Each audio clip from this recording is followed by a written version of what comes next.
Oke, kita mulai.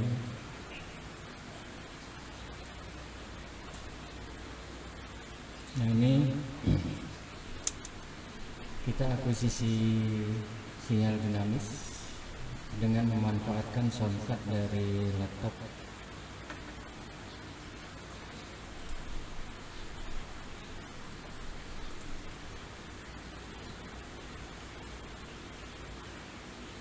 Sambil dibuat aja programnya.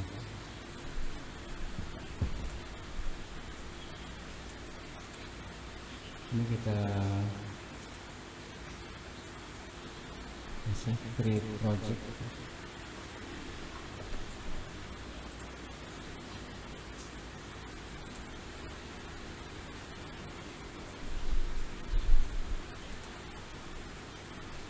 Nah, ini foldernya.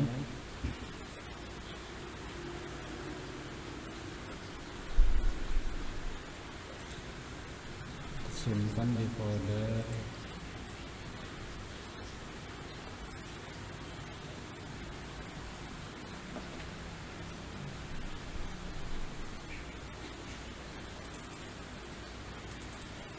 bikin aja folder sound input.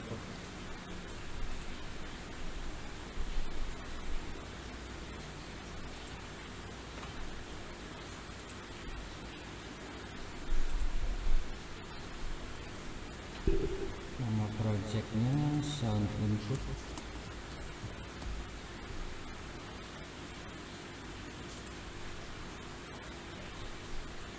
Kemudian nama VI nya continuous sound input.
Nah, di VI yang sudah dibuat ini perintah-perintah untuk soundcard.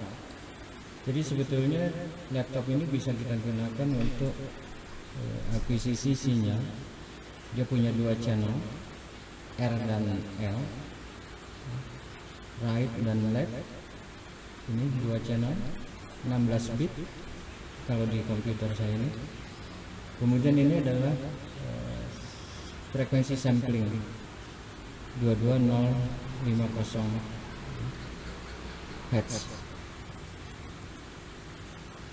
Nah, ada yang lebih bagus, ya tergantung laptopnya. Ini ada juga yang menggunakan 48 kHz, itu kualitasnya akan lebih bagus, 24 bit. Tapi 16 saja di sini sudah bagus. Nah, perintah-perintah atau algoritmanya di sini itu yang pertama adalah sound input configure, sound input read karena kita membaca, mengukur, lalu diakhiri dengan sound input clear. Kemudian setiap program jangan lupa ini menggunakan sound error, sound kesalahan. Nah, yang paling kiri di luar loop itu adalah inisialisasi, jadi konfigurasinya seperti apa. Lalu read itu adalah proses yang berulang-ulang. Di sini nanti prosesnya adalah continuous. Lalu kalau sudah selesai prosesnya maka harus di clear sehingga tidak ada lagi tersimpan di register.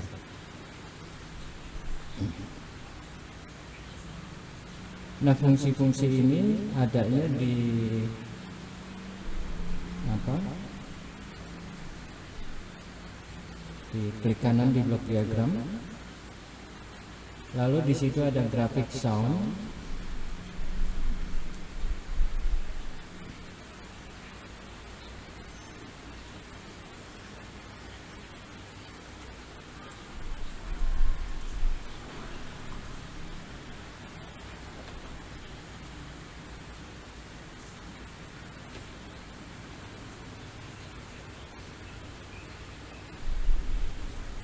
Jadi kalau kita lihat di fungsi-fungsi sound itu ada output, input, file.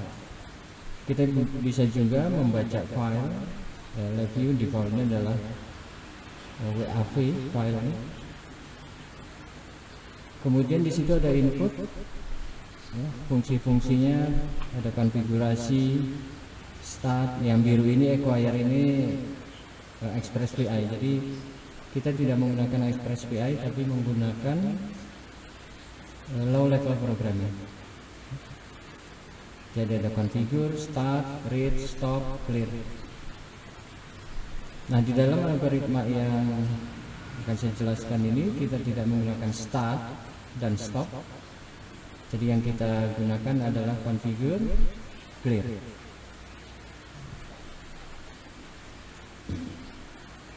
Nah, yang pertama adalah configure ini. Lalu device ID-nya default dari setiap komputer itu. Default ID-nya adalah device node. Jadi kalau nanti ada tambahan soundcard lagi dia device 1. Jadi device ID-nya di sini defaultnya adalah device 0. Kemudian mode samplingnya adalah continuous sample. Di sini ada beberapa pilihan. Finite berarti sampelnya terbatas dalam sekian periode. Tapi kalau continuous dia terus-terusannya. Nah, kemudian ada terminal sound format. Sound format ini yang pertama itu yang warna orange. Itu adalah frekuensi samplingnya. Di sini defaultnya adalah 22,05 kHz. Lalu jumlah channelnya ada 2, right dan left. Kemudian ADC yang digunakan adalah 16 bit. Berikutnya kita gunakan sound input read. Fungsinya ada di sound input read. Nah, yang perlu kita berikan input adalah number of sample per channel. Maksimum number of sample per channel ini sama dengan frekuensi dari samplingnya. Nanti bisa kita coba bagaimana kalau number of sampelnya ini kita buat 1:10.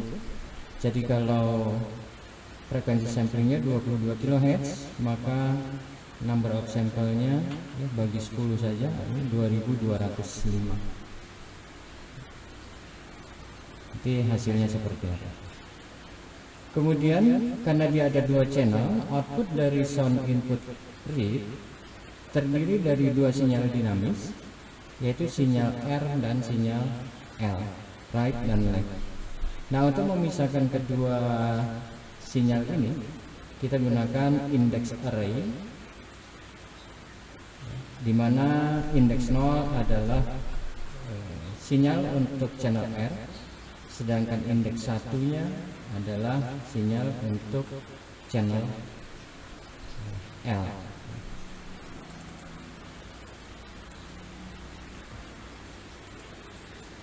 Nah, kemudian sinyal yang dihasilkan ini misalnya kita ingin proses dengan menggunakan sinyal fungsi sinyal processing. Kalau kita ingin melihat sinyal ini dalam fungsi T, tinggal kita tempatkan saja ini waveform graph. Jadi yang kita gunakan adalah waveform graph. Nah ini kalau langsung dari output in X-ray, maka yang kita dapatkan adalah bentuk sinyal sebagai fungsi T. Sedangkan untuk melihat spektrum frekuensinya, kita menggunakan spectral measurement. Ini adanya di menu sinyal processing, waveform measurement. Nah di pojok kiri bawah itu ada spectral measurement. Nah kita gunakan itu. Jadi yang kita gunakan adalah Express PI. Bisa juga kita gunakan yang low level programming. Di situ ada FFT, ya, real dan imaginer. Ada magnitude phase. Kita juga bisa mengukur harmonic distortionnya seperti apa. Tapi dalam contoh ini yang ditampilkan hanya sinyal fungsi T-nya dari setiap channel dan spektrum frekuensi. Lalu inputnya di sini device 0 berarti mikrofon. Jadi kita baca, lalu nanti dikeluarkan di speaker.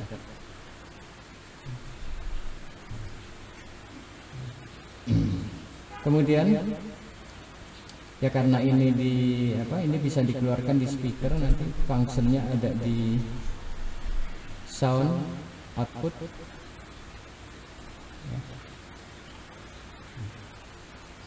Nah kalau dari sini nanti bisa keluar.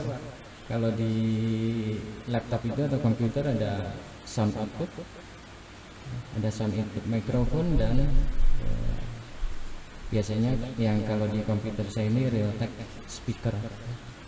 Ini bisa kita lihat di sound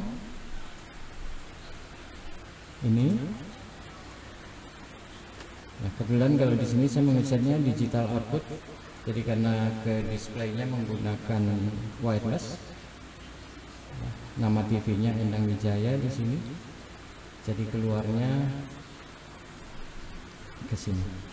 Inputnya saya ambil dari eksternal mikrofon, yaitu KT USB audio yang ini. Nah ini bisa juga kita gunakan yang ada di komputer. Ini ada stereo mix Realtek audio. Jadi kalau nggak pakai eksternal mikrofon, kita bisa gunakan ini. Nah kalau di kampus ada sinyal generator. Nah, sinyal generator itu bisa kita masukkan ke input mikrofon channel R dan channel L. Jadi nanti bisa dilihat. Lebih enak pakai sinyal generator. Misalnya kita kasih frekuensi 1 kHz, peak to peaknya dikasih 100 mV, kita bisa analisis berapa RMS nya segala macam, berapa total harmonic distortionnya. Jadi bukan hanya untuk sound, artinya di sini sinyal-sinyal suara ya, itu bisa diproses melalui sound input card dari komputer. Outputnya setelah kita analisa ya, itu ditampilkan kalau di sini adalah dalam bentuk sinyal fungsi T dan spektrum frekuensinya.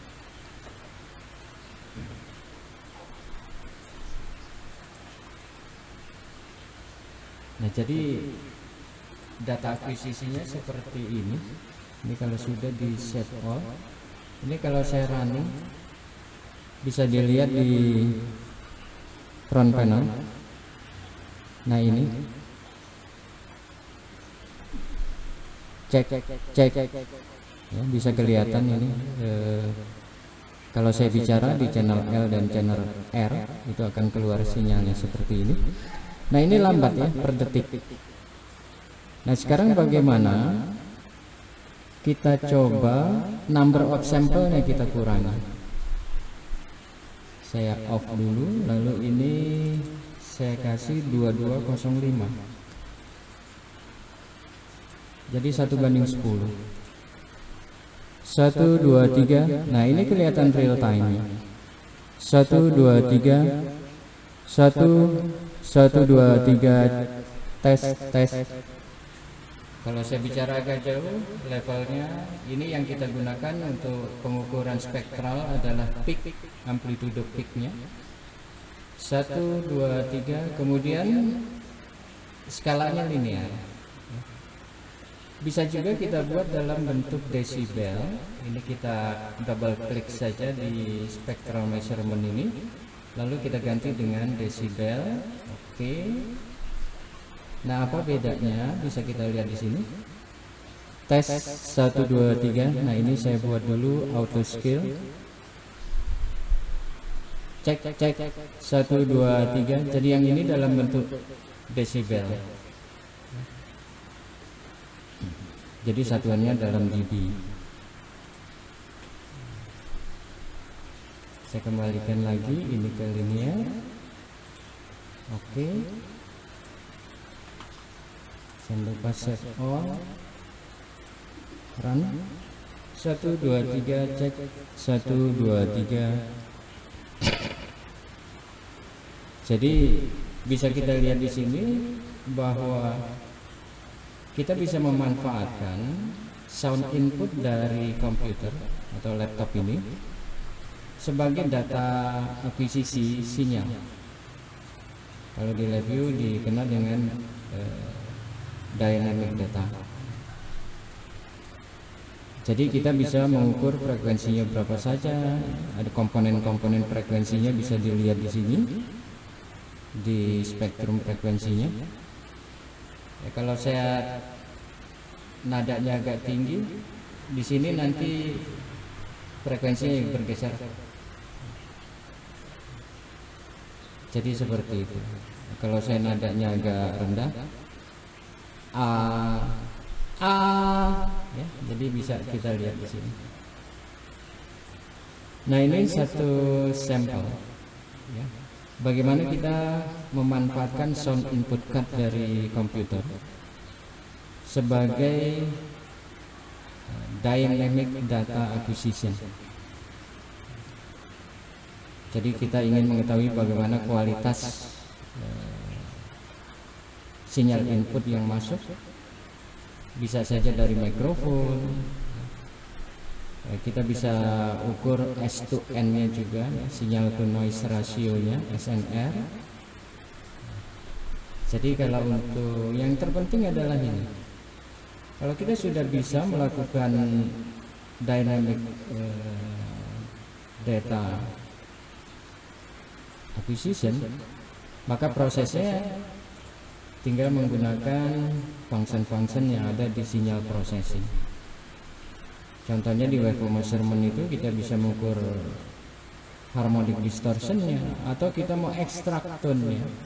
Kita pengen tahu secara numerik frekuensi berapa saja yang ada di dalam sinyal tersebut.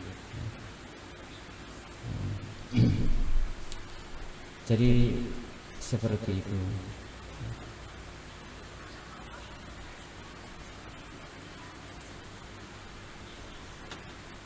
Ya, kalau sengaja beli analog input sinyal 16 bit 2 channel, lumayan harganya. Jadi di sini kita manfaatkan dari input mikrofon dari sound card yang ada di komputer. Jadi kalau sudah seperti ini, silakan sinyal ini mau diproses seperti apa, tinggal menggunakan function-function yang ada di sinyal processing. Kemudian kalau mau difilter juga bisa.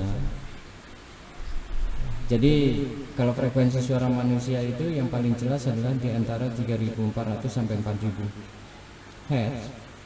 Nah, kita gunakan saja bandpass filter. Bandpass filter nanti frekuensi yang keluar itu, misalnya bandpass filternya low cut off frekuensinya adalah 3400, upper cut off-nya 4000, maka nanti sinyal yang keluar dari suara, contohnya suara saya ini ya, di range frekuensi tersebut. Jadi nada rendah, nada tingginya akan dieliminasi, kemudian yang keluar hanya sinyal-sinyal 3400 sampai 4000 Hz. Nah, ini kalau kita ingat zaman dulu telepon mikrofonnya masih menggunakan karbon.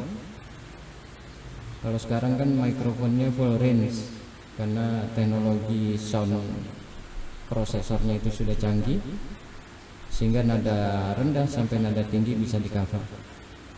Dan jenis mikrofonnya juga menggunakan kapasitif, ya seperti yang saya gunakan sekarang ini, dimana capture frekuensinya mulai dari nada rendah sampai nada tinggi itu capture, sehingga suara kita, kalau dulu zamannya belum ada soundcard teknologi digital seperti sekarang, kualitas telepon itu suaranya sama semua, sehingga kadang kita tidak bisa membedakan suara siapa. Tapi dengan teknologi sound processor sekarang ini, kita bisa mengetahui karakter dari setiap suara dari setiap orang. Jadi ini tutorial pertama,